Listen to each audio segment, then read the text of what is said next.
Imagine você uma cultura onde as pessoas são criadas, treinadas a pensar em vários deuses. Assim era a Roma antiga. Os romanos herdaram isso dos gregos. Muitos deuses romanos ganharam apenas outros nomes na Roma antiga. E tinha-se deuses para todo tipo de coisa. As pessoas foram criadas dentro dessa perspectiva. No primeiro século foi acrescentada a adoração ao imperador. Então começa com Augusto antes de Jesus, 27 até por volta do ano 14 depois de Cristo. E o culto ao imperador foi introduzido.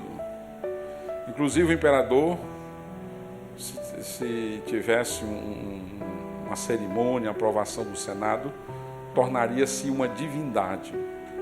Ele era adorado. Nesse princípio da igreja cristã, quando o evangelho chega em Roma, essa adoração não está tão forte ainda, mas vai ter muitas perseguições e muitos cristãos vão morrer por negar essa adoração.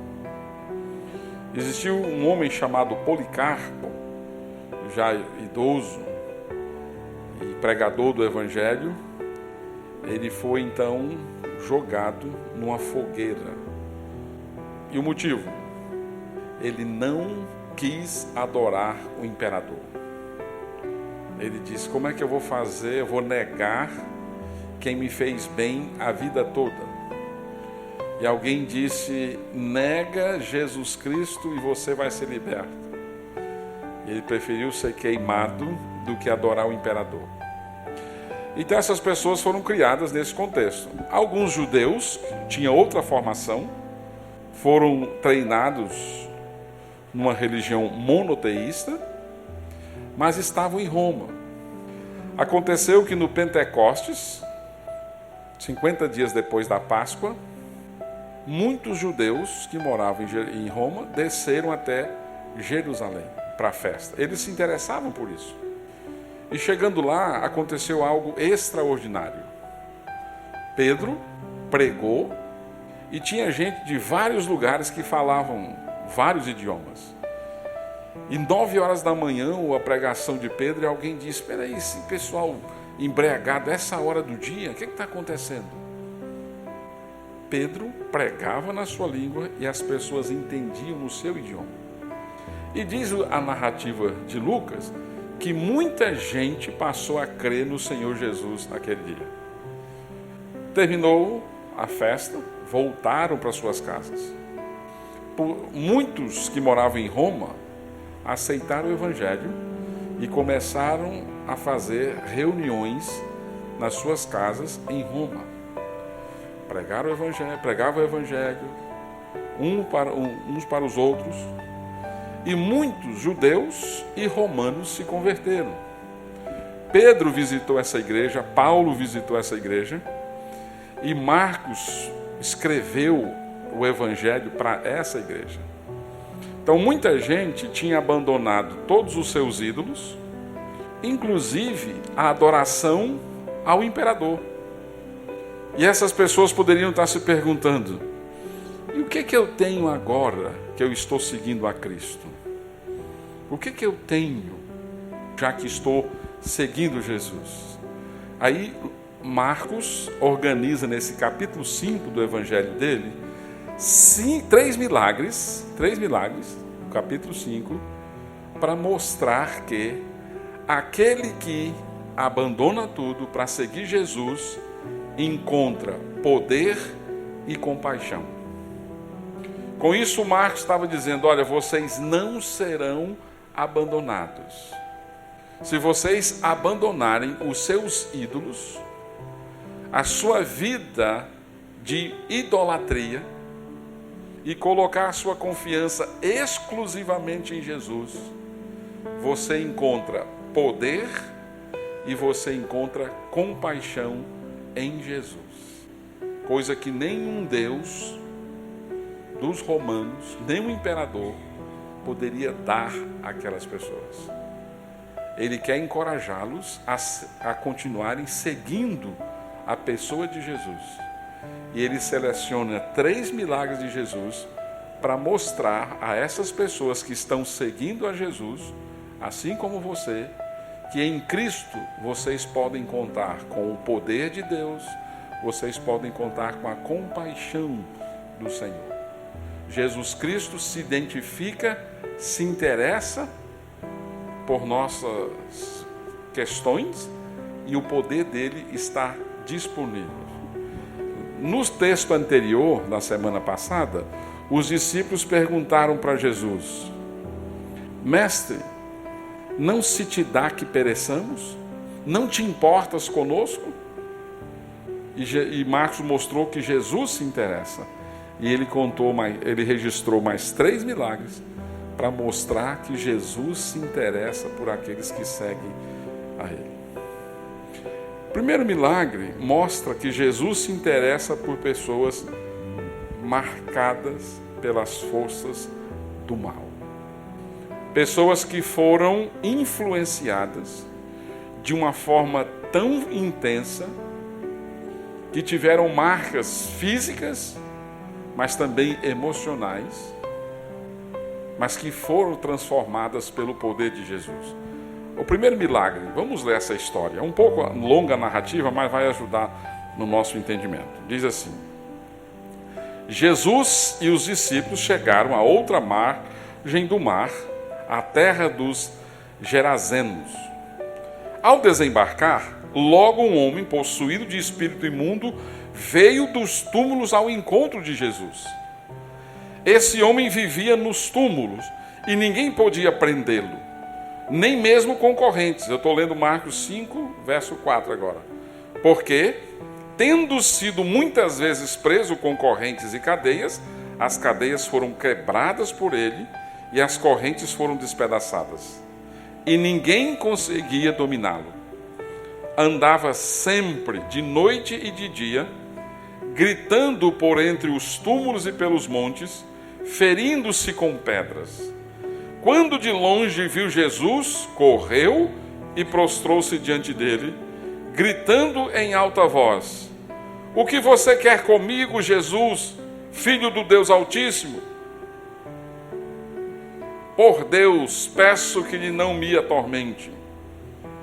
Ele disse isso porque Jesus tinha dito a ele: Espírito imundo, saia desse homem. Então Jesus lhe perguntou: Qual é o seu nome? Ele respondeu: Legião é o meu nome, porque somos muitos. E pediu-lhe com insistência que não os mandasse para fora do país. Ora, uma grande manada de porcos estava passando ali pelo monte, e os espíritos imundos pediram a Jesus: Mande-nos para os porcos para que entremos neles. E Jesus o permitiu.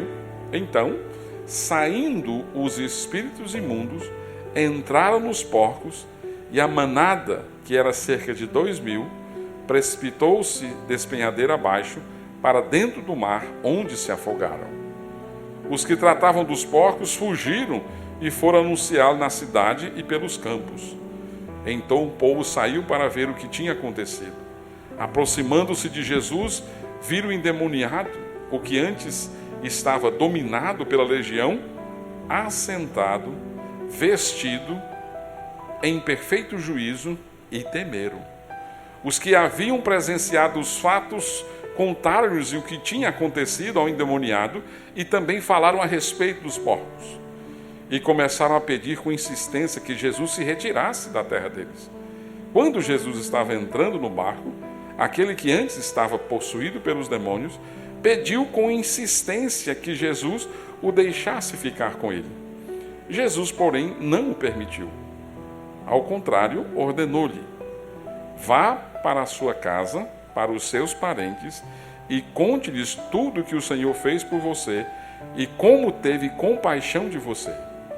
Então ele foi e começou a proclamar em Decápolis tudo o que Jesus lhe tinha feito, e todos se admiraram. Você percebe que Marcos está mostrando que Jesus é Deus que se fez homem e é extremamente poderoso.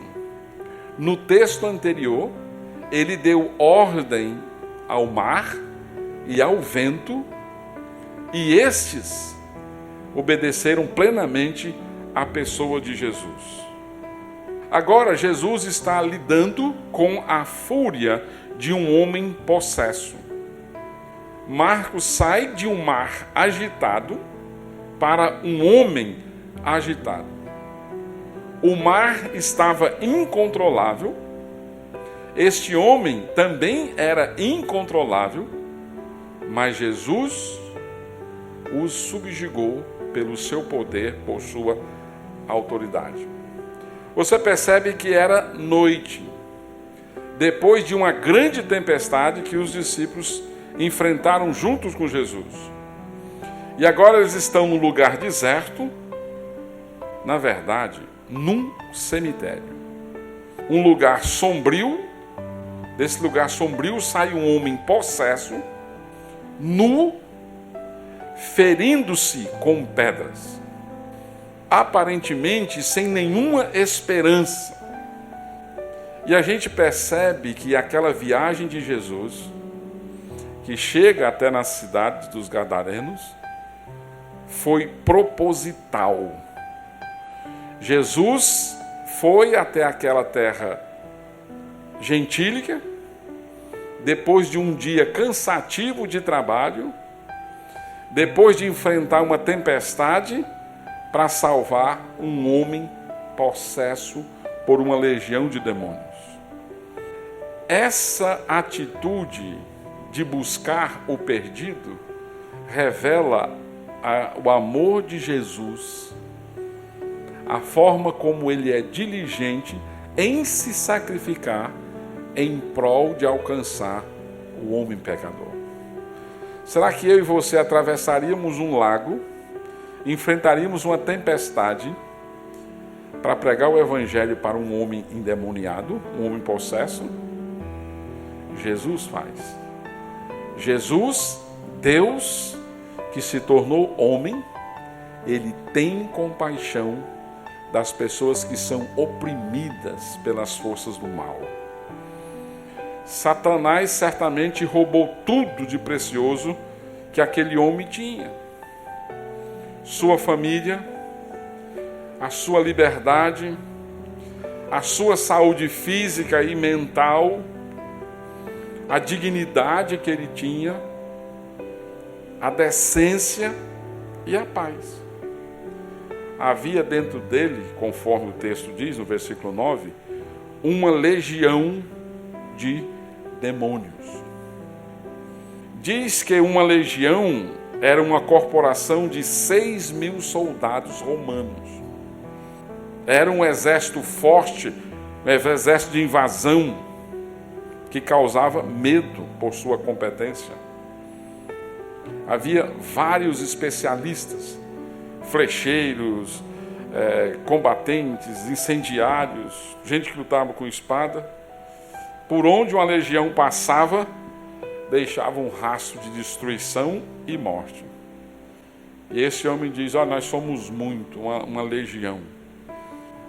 Essa história mostra o poder que Satanás tem sobre as pessoas que não estão debaixo da proteção do Senhor Jesus, que não estão em Cristo aqui. Satanás domina via possessão, conforme o versículo 2 da nossa leitura e do versículo 9. Esse homem diz, possuído de um espírito imundo, veio dos túmulos. No versículo 9, somos muitos, ele diz. E ele estava possuído por espíritos imundos. Não que aquele homem não estivesse ali. A possessão que a Bíblia fala não indica que o homem não existisse mais ali. Fosse só as forças do mal. Mas ele tinha uma quantidade enorme aqui. E isso não é um mito, isso é uma realidade. A possessão, como alguns gostam de dizer, é um problema mental, é um problema epilético ou coisa parecida.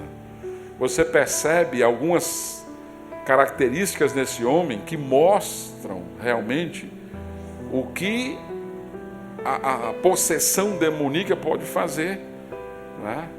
Havia dentro daquele homem uma entidade maligna.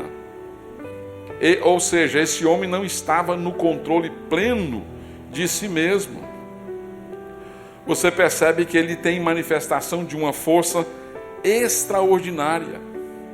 Ele já tinha sido preso, ele já tinha sido amarrado, acorrentado. E ele quebra todas essas coisas, nada podia detê-lo. Causava medo.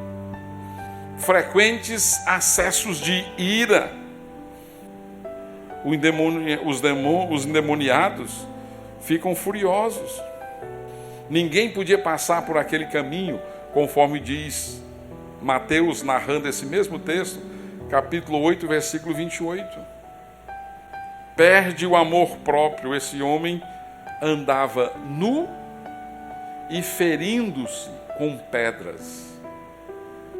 Mas também um conhecimento sobrenatural.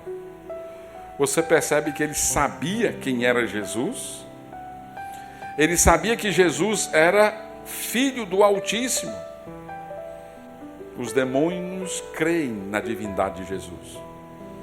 Você não precisa argumentar, organizar uma série de argumentos para convencer um demônio de que Jesus Cristo é Deus, é divino. Os homens sim, os homens rejeitam a crença de que Jesus é Deus, de que Jesus é o Deus que se fez homem. Sim, esses querem argumentos, esses querem questionar, querem provas da realidade de Jesus. Os demônios não, eles já sabem quem é a pessoa de Jesus. Esse poder dos demônios também mostra como ele arrasta as pessoas para a impureza. É chamado de espírito imundo. Levou aquele homem para um lugar impuro. Aquele homem morava no cemitério, vivia no meio dos sepulcros. Ninguém liberto dos demônios faz esse tipo de coisa. O demônio torna as pessoas violentas. O endemoniado, esse homem aqui, tornou-se um problema certamente para a família dele. Como detê-lo? Para a sociedade, no caso, ele era como um animal selvagem que resistia a qualquer tentativa de controle externo. O demônio atormenta as pessoas. Esse homem, o gadareno, como é chamado, estava perturbado mentalmente. Ele andava sempre de noite e de dia, gritando por entre os sepulcros. Não havia descanso para a sua mente e, consequentemente, nem para o seu corpo. Totalmente atormentado ali. E o que a sociedade faz com esse tipo de pessoa? Ou os religiosos? O que eles fizeram? Simplesmente se afastaram desse homem, do convívio com ele. Versículo 3 e 4, você percebe que ele então passou a viver, a morar no cemitério aí. O mais que a sociedade faz para pessoas nessa circunstância é tirá-la de circulação, porque eles não têm a resposta. Arranca-se a família, a dignidade, a cidadania dessas pessoas e os trata como um caso sem esperança. Não há o que fazer. Já tentamos tudo, não é? Acorrentaram esse homem. A prisão foi o remédio pensado para deter esse homem furioso. Amarraram esse homem, as suas mãos, seus pés, mas ele arrebentou. Existem problemas que a sociedade não vai resolver com nenhum programa social. Não é uma questão financeira, não é uma questão de prisão, são questões muito mais profundas. São questões espirituais, que só há uma pessoa capaz de resolver: Jesus Cristo. Jesus Cristo, Deus que se faz homem, que atravessa um lago para ir ao encontro desse homem escravizado pelo poder dos demônios. E essa história mostra o que Satanás fez com aquele homem, mostra o que a sociedade fez com ele, mas mostra também o que Jesus Cristo fez por esse homem. Primeira coisa, Jesus libertou esse homem da escravidão dos demônios. Versículo 6 até o versículo 15, a narrativa se ocupa em mostrar esses demônios abandonando esse homem. Jesus se manifestou para destruir as obras do diabo. Sim, 1 João 3, 8. Mediante a sua autoridade, a autoridade da sua palavra, Jesus diz para aqueles demônios que se retirassem daquele homem. E aquele homem ficou totalmente livre. Ele não ficou mais ou menos liberto. Ele não ficou algumas horas liberto. Ele ficou plenamente livre. Tinha um demônio que oprimia aquele homem. Certamente nós podemos ampliar e dizer que existem outros tipos de opressões na vida humana e todas elas também estão sujeitas à autoridade, ao poder de Jesus. Jesus nos liberta de todas as opressões. Todo tipo de opressão, Jesus nos liberta. Jesus devolveu àquele homem a dignidade que ele tinha perdido. Jesus libertou ele do poder do demônio, dos demônios, e Jesus devolveu para ele a dignidade. No versículo 15 da nossa leitura, diz: aproximando-se de Jesus, viram o endemoniado, o que antes estava dominado pela legião, assentado, vestido em perfeito juízo. Lucas acrescenta que esse homem estava aos pés de Jesus. Ele não só estava vestido, assentado em paz, ouvindo a respeito de Jesus, mas ele estava aos pés de Jesus. A gente não sabe, mas talvez é uma pergunta: será que aquela tempestade que aconteceu em alto mar não foi provocada pelo diabo? Para que Jesus não viesse até este homem e o libertasse dessa forma tão grandiosa? A gente não sabe, mas é possível. E por quê? Porque a mesma palavra que Jesus usou para o mar se acalmar e o vento se acalmar, Jesus usa agora com relação ao espírito imundo, sobre a necessidade de abandonar. Então o homem estava aos pés de Jesus, ele estava vestido, tinha perdido a sua dignidade, andando nu. Agora que Jesus transformou, ele se apresenta com dignidade. A gente não sabe como foi que essa roupa chegou até esse homem, mas ele estava vestido. E ele estava também em perfeito juízo. Jesus trouxe a dignidade, mas também trouxe a sanidade mental desse homem. Isso porque quando ele chega, ele restaura a mente e o nosso corpo. Ele restaura o nosso espírito, dando-nos vida em Jesus Cristo. E Jesus também, além de devolver a dignidade, libertar esse homem, Jesus dá a ele agora uma missão. O homem que era escravo dos demônios, que vivia uma vida sem sentido, agora tem uma missão. Versículo 18 a 20. Quando Jesus estava entrando no barco, já para voltar à viagem, aquele que antes estava possuído pelos demônios pediu com insistência que Jesus o deixasse ficar com ele. Senhor Jesus, eu quero ficar contigo. Deixe-me seguir o Senhor. Jesus diz: não, eu tenho uma outra missão para você. Verso 19: vá para a sua casa, vá para o meio dos seus parentes, conte tudo a eles o que o Senhor fez por você. Lembre-se de como Ele teve compaixão de você. Conte, a sua missão agora é outra. Você vai se tornar um missionário para a sua própria família. Você vai ser minha testemunha entre os seus. Olha que mudança. Antes, aquele homem espalhava terror. O povo tinha medo, conforme Mateus.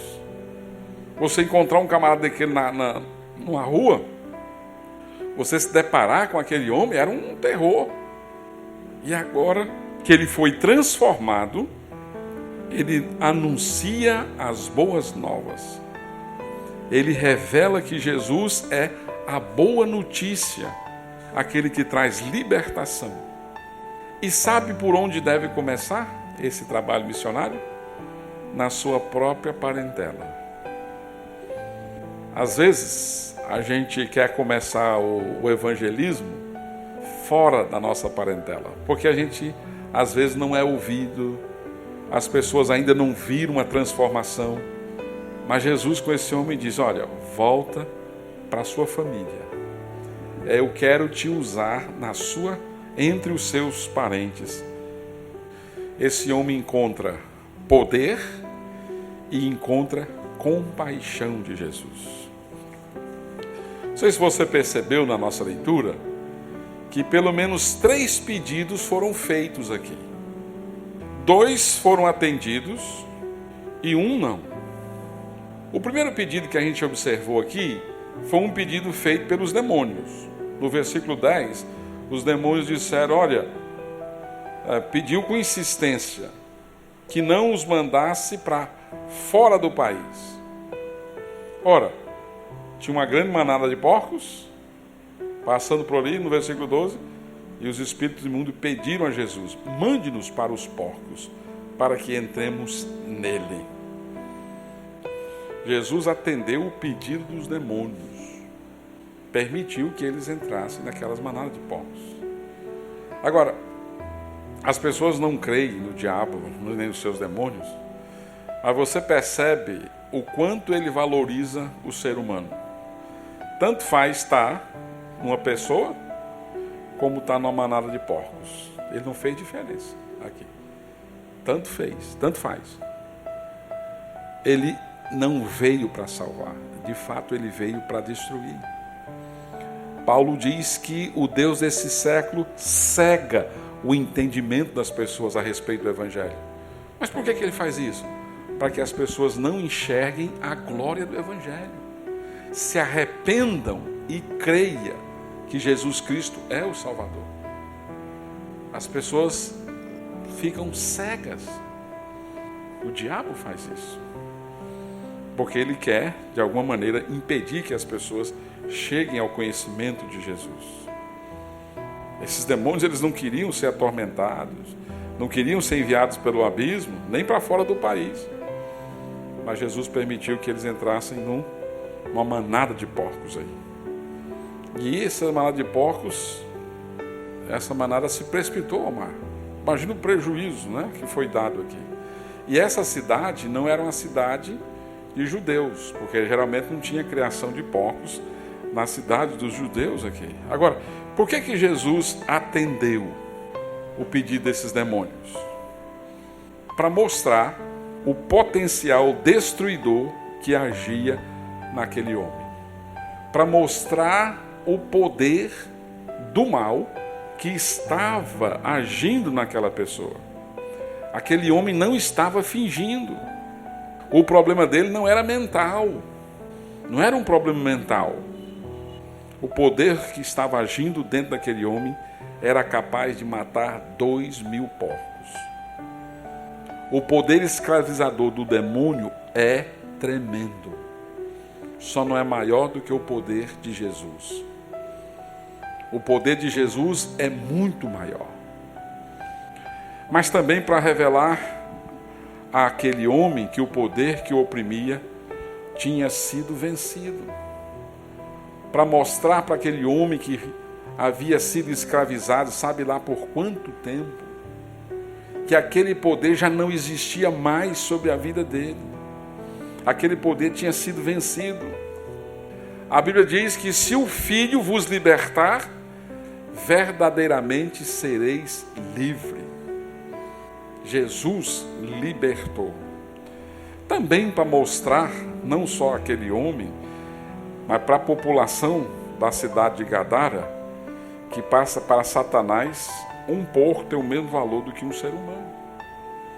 Para mostrar que os demônios estão debaixo da sua autoridade. Não só o mar, o vento, mas os demônios também estão debaixo da autoridade de Jesus. Os demônios sabem que Jesus tem poder para expulsá-los e mandá-los para o abismo. Tem uma multidão de demônios presos, aguardando o juízo final. Estão aguardando o juízo. Então Jesus atendeu o pedido desse homem. Jesus atendeu o pedido dos gadarenos. Você percebe que diante daquela situação, que as pessoas pediram para Jesus ir embora. E começaram a pedir com insistência que Jesus se retirasse da terra deles.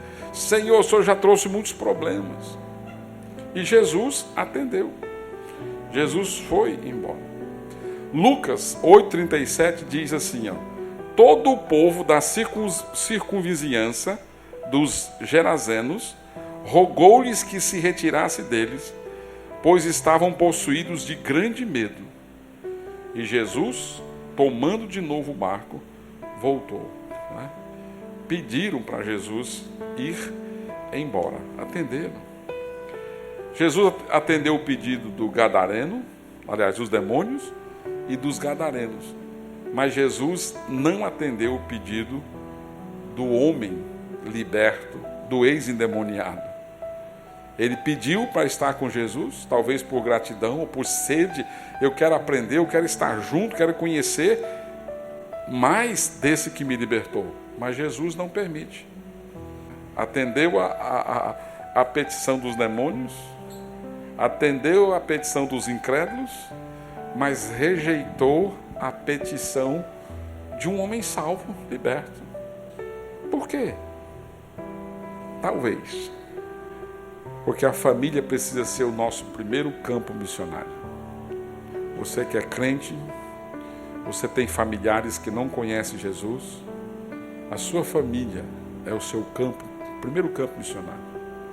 Você tem filhos, você precisa instruí-los, você precisa pregar para os seus filhos. Você tem um grande campo. A família dele sabia, como ninguém, o que havia acontecido com aquele homem.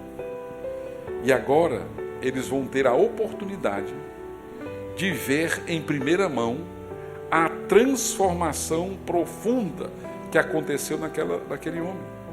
O que foi que aconteceu? O que você experimentou? Quem te libertou?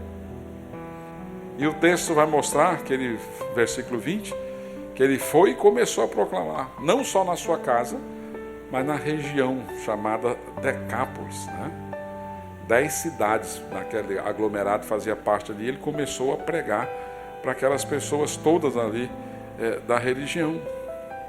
Jesus então não atendeu a ele, porque a nossa família é o nosso primeiro campo missionário. O segundo motivo, Jesus sabe o melhor lugar onde devemos estar. Nós devemos nos submeter ao Senhor, sim.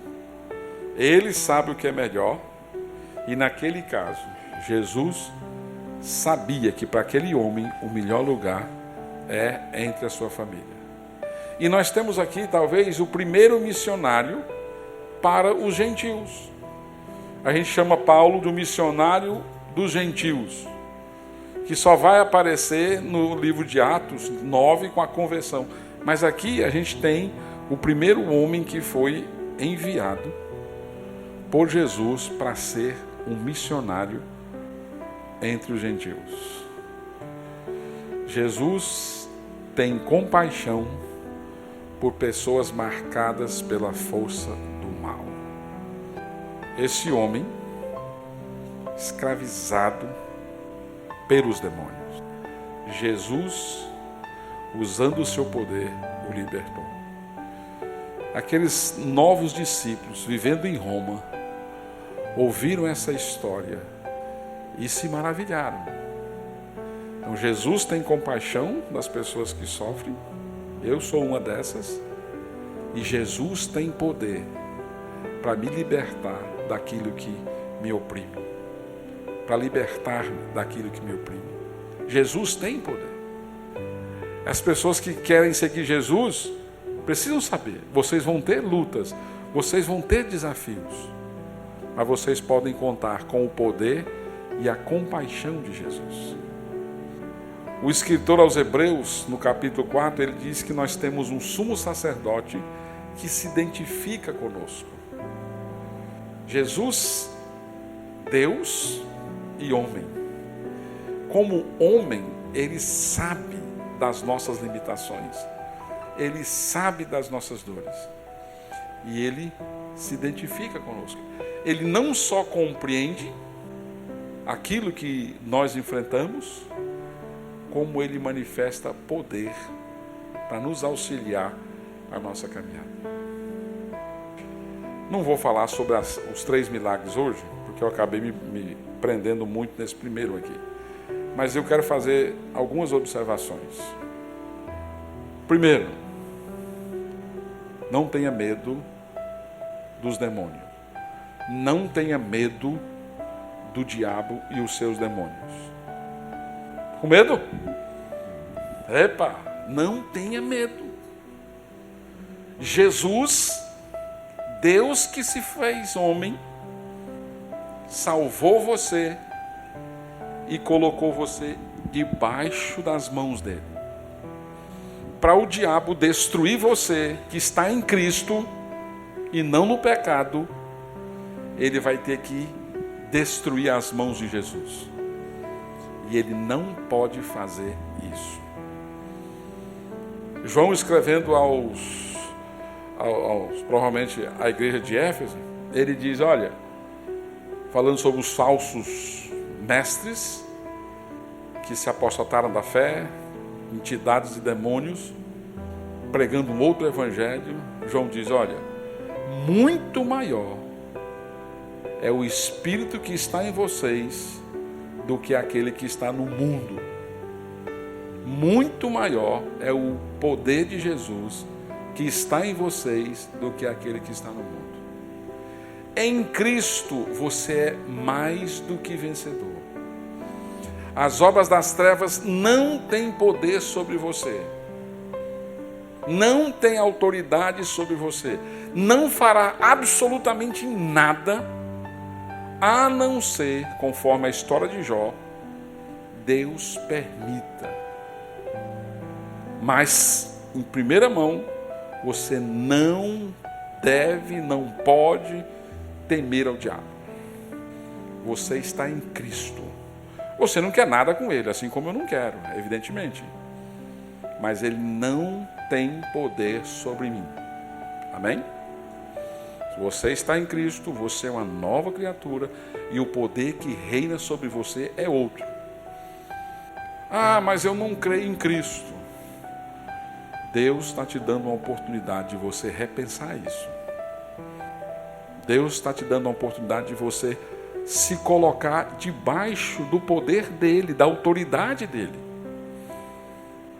A Bíblia diz que se você crê que Jesus Cristo é o Deus que se fez homem, como o homem morreu na cruz, não pelos pecados dele, mas pelos nossos pecados, ressuscitou e está vivo, você é salvo. Se você que crê que Jesus Cristo é Deus, é Senhor, você é salvo. Se você clamar pela misericórdia do Senhor, você será salvo. Todo aquele que invocar o nome do Senhor será salvo. A única forma de você se guardar do poder das trevas é você estando em Cristo. É você se tornando um discípulo de Jesus.